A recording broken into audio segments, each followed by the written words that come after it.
Tēnā koutou e hoama, ko Huata Martindale tōku ingoa no Taranaki a Hau. Kua hau tētahi o ngā kaiwhakaako o te rōpū kapahaka o Amokura. Reira, tēnā koutou.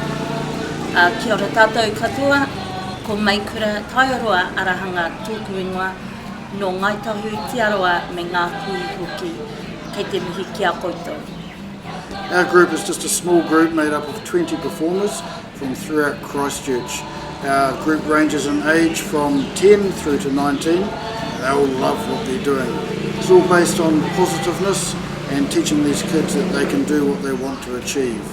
Our kaupapa is smoke-free, alcohol-free, drug-free and violence-free for the purposes of teaching our rangatahi that there is a life beyond those means, that they can achieve by getting an education and going out and travelling the world. The purpose for this trip was to expose them to another culture and also to bring them home to Rarotonga to experience the loss that we as a whānau back home in Aotearoa have not got.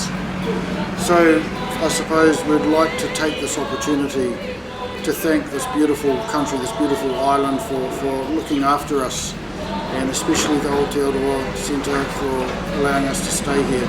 But most of all, we're here to celebrate Te Maiva Nui, and hopefully our little bit and our little contribution will help and warm the hearts of the locals. We love being here, we don't want to go. Kia ora. Also, our tamariki, especially our daughter, our Poronia, she is one of the main singers and is incorporated singing with some of the other members within the group.